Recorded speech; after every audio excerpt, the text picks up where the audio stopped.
Let's step back into a place of silence, a place where problems are just whispers, not shouts. Let's find that place of stillness, where only real peace can be found. Let's unwind the ticking clocks of time and wade into an internal space, a sacred space, this vast expanse of being where no disturbance can shake you, but instead it flows over you and through you, like a ghost that echoes of things past and things yet to come. Follow this light of your consciousness, because there you will find your peace, the peace that you seek. Hello guys, welcome back to my channel. I hope you guys enjoyed that poem that I wrote. I decided that I'm going to be sharing poems that I've written at the beginning of every work. I have a lot of poems to share, a lot of ideas, a lot of emotions that I've written down, but I've just never let out. And right now it's just stagnating there, and I'm deciding to choose differently this year. Instead of holding on to all these feelings and all these emotions and all these suppressed things that have happened to me, I'm going to let them out into the world. I'm going to share them with you guys. So I hope you guys enjoy the messages that I'm sharing with you in the future and the artwork that comes with it. I decided merging both together would be the most optimal way for me to express myself, the multifaceted human being that I am, because holding myself into one mold was actually making me more stifled. It was making me confused about where to go and how to do what I wanted to do. So instead of trying to show you pieces of me, I'm going to show you the whole thing. I'm actually quite excited about what 2024 is going to bring in for me, simply because of how 2023 went. And 2023 was a huge, drastic change in my life in terms of how I see myself, how I show up in the world, simply beginning with the fact that I started doing art again consistently, more on a full-time basis.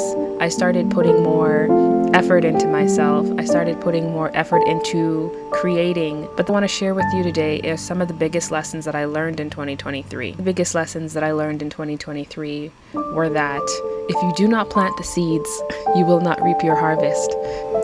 But it is not up to you when that harvest blooms. It will bloom when you're ready to receive it. So in 2023, I kind of started as a maniac. I was like compelled to start and just do as much as I could, to create as much as I could, to put myself out there as much as I could. The goal was to plant as many new seeds as I could, as many new places as I could, so that I can have them grow. I think, though, I went into this thinking that it would grow right away, which is not the best thing, because you set yourself up for disappointment later on when it doesn't grow when you think it's supposed to. And then you get disappointed and a little demoralized. And not only that, you end up working yourself like a maniac trying to meet this impossible goal that wasn't meant to bloom yet. It needed some time to sit for a little bit. It needed some time to steep, basically, like a tea bag in a cup. It needed some time to ferment. It wasn't ready yet, but I kept going, and with each disappointment didn't mean I stopped working on what I was working on. It just means I had to keep shifting focus and doing new things in different ways. At the beginning of the year, I got into a studio and I started that journey, but I think I had a lot of pressure on myself trying to create as many things as I could when I was in the studio. Since I hadn't done art in so long, I didn't know who I was as an artist anymore.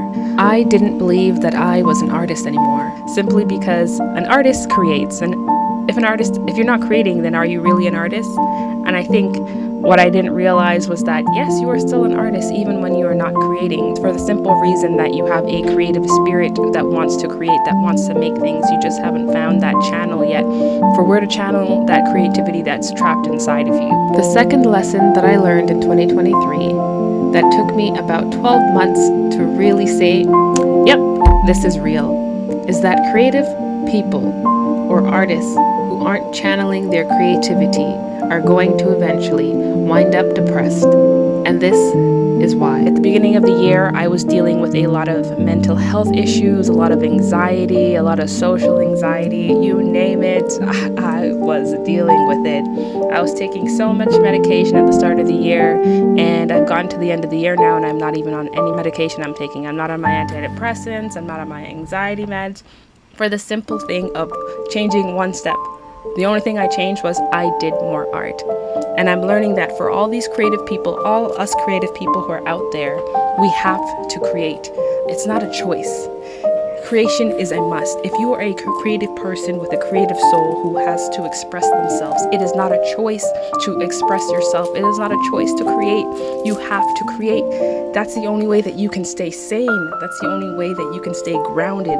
If you're a highly sensitive person with so much emotions, so many feelings, so many sensitivities, you feel deeply, you love deeply, your heart is big, it is vast, it is open. But with an open and vast heart, it means you get hurt a lot. You have to put up with a lot of people's bullshit, and still your heart is open. Still you love people. All these feelings that you've collected, all these emotions that have slowly built up over time, where are they going?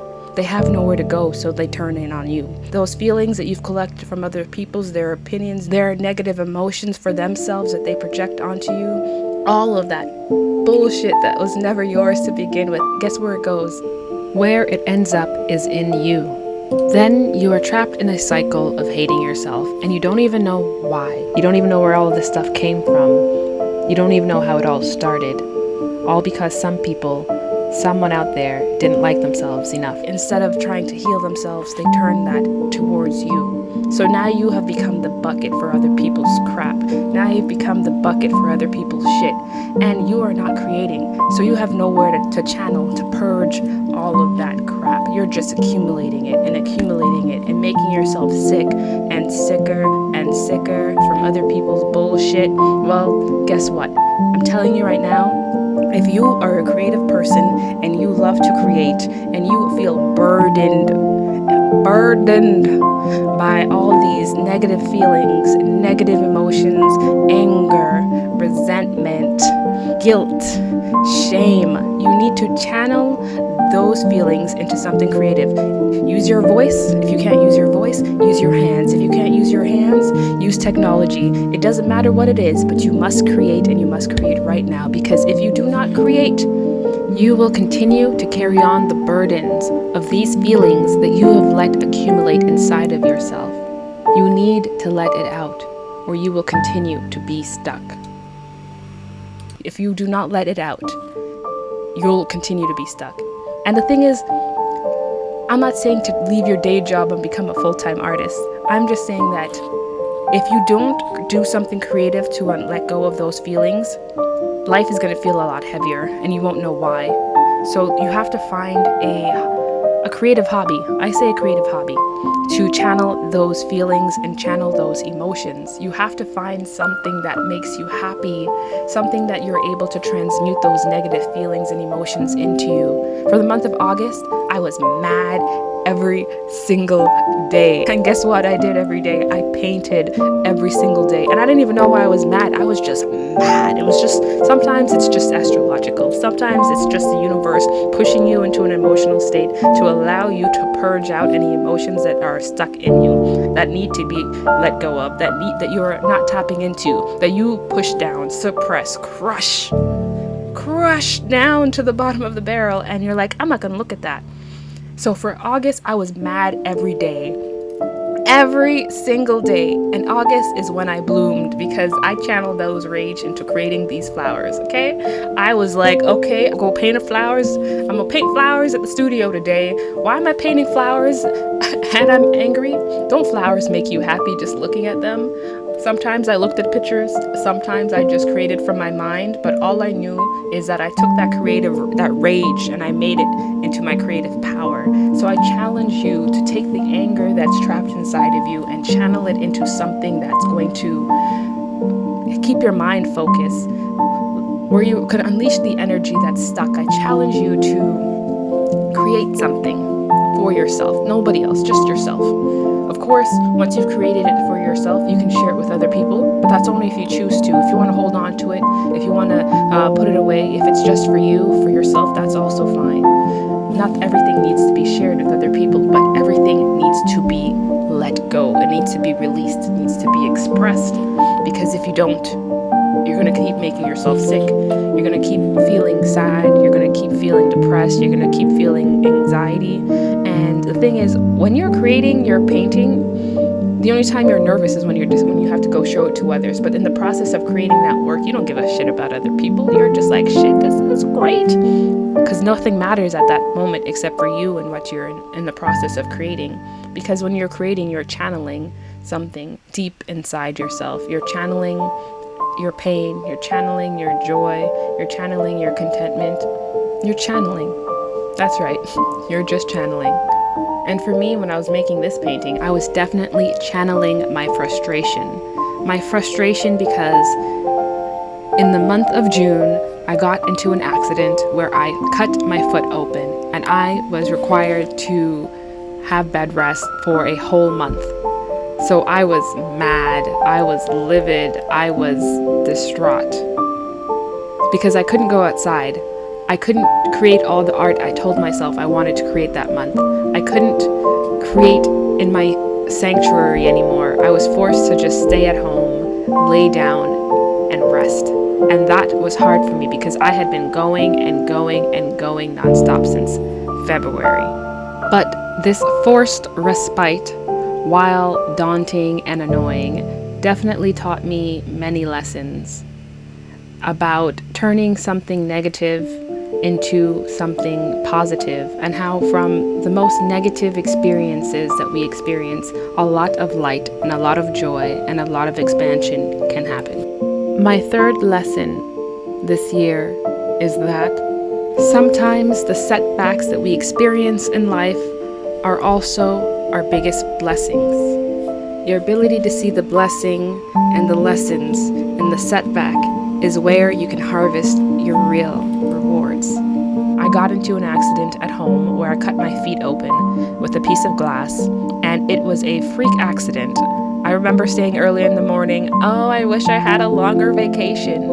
10 hours later, I got my foot cut open. So, be careful what you wish for, people, because it might arrive, just not how you expect it to come. But when that happened, I knew that it was both a blessing and a curse, because I was actually really tired from doing work. So I did need to rest. But the healing process was also very exhausting emotionally because of how limited I was physically. My leg being cut open forced me to be at home all day on bed rest. I couldn't walk. I couldn't go up and down the stairs without crutches, and I have stairs in my apartment, so that made it even harder. And I was just at home, and I did nothing. Absolutely nothing. So that made it even harder to figure out what I wanted to do, because my goal originally was to just go to the studio every day and create like a madman, or actually maybe, and create like a mad woman.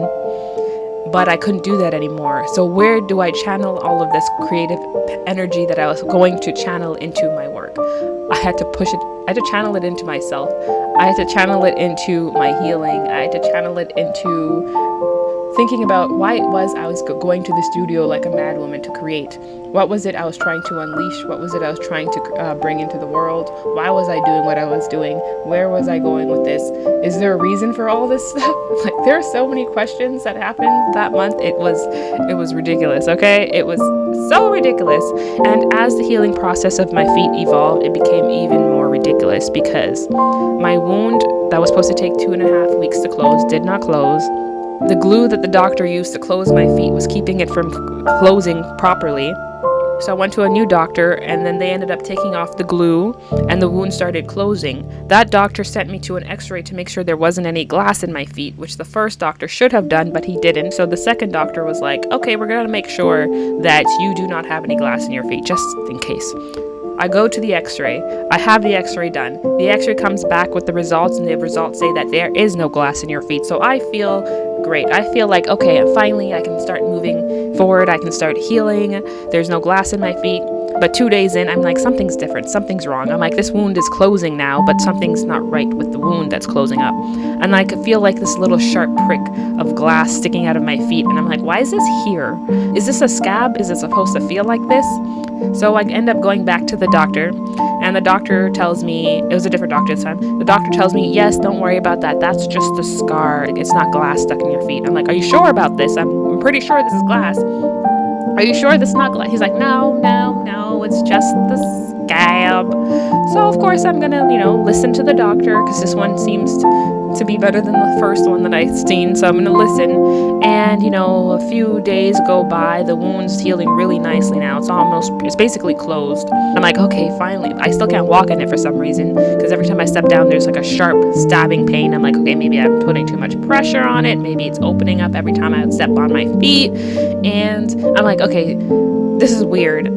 I end up going to a family day with my mom for her birthday, and then by the time I end up at my boyfriend's house, he's like, okay, let me look at your foot again. So we look at my feet, and then there's definitely something wrong with it. There's bleeding again. I'm like, okay, what's wrong with this foot? Lo and behold, we started nitpicking with some tweezers, and then we found some shards of glass. So I'm thinking it's not going to be that big a deal. It's just going to be a little piece of glass, and maybe it's just a shard that the doctor didn't catch. But we did an x-ray. Why didn't the x-ray show any glass? And I start pulling at it. My boyfriend got a little queasy. He's like, I don't want to hurt you. So I end up just like, I'm like, that's okay. I'll just do it myself. So I ended up pulling it out myself, and whoosh! And oh my goodness, I was so shocked by what I saw, because it was a huge chunk of glass. I'm like, there's no way an x-ray would miss this. What kind of weird luck is this? But it also showed me two things. One, the wound wasn't healing because there was still glass in my wound. The wound wasn't healing because the glue was in my wound. But had I got stitches, had I not had the glue instead, because the original doctor had not looked at my wound, I would have glass still in my foot, which would have actually set me back longer, because instead of having to pull out a large shard of glass, instead I would have had to cut my foot open again just to take it out and have a more delayed healing process.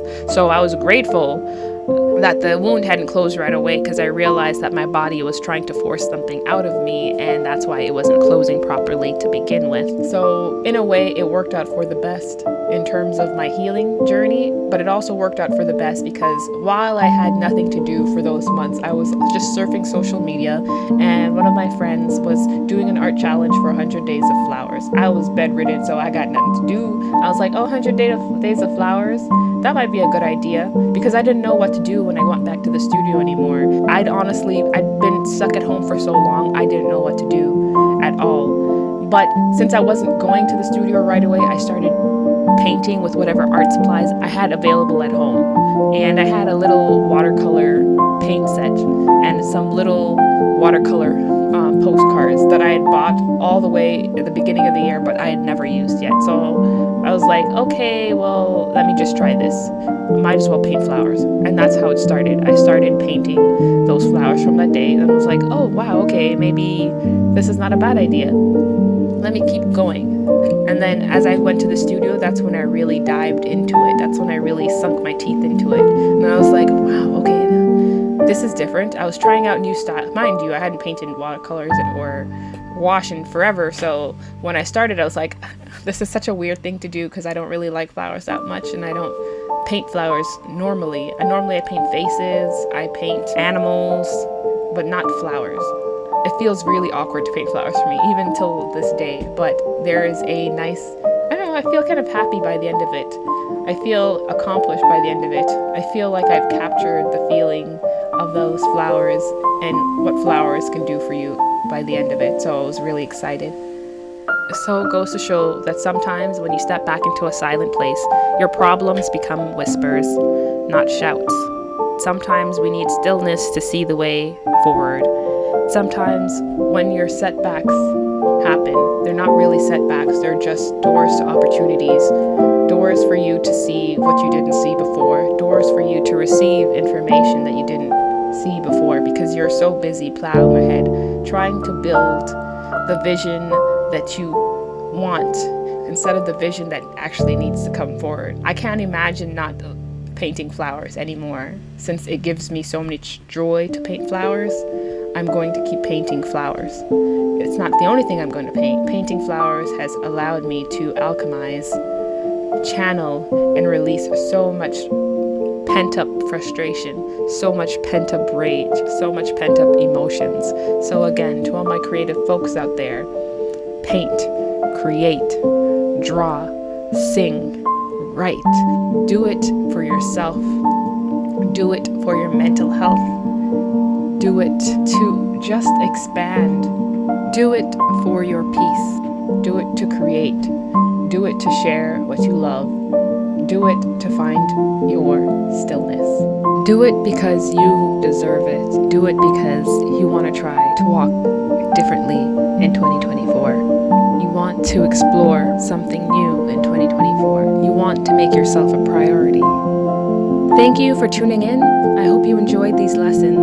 If you did enjoy the message and you think that someone would benefit from hearing it, please share this message. I would appreciate it very much. Be sure to subscribe and like below to tune in for more art, more poetry, more lessons, more growth. And if no one told you today, be bold, be vibrant, be inspired. This is Tiana's Creative Studio. Thank you for stopping by.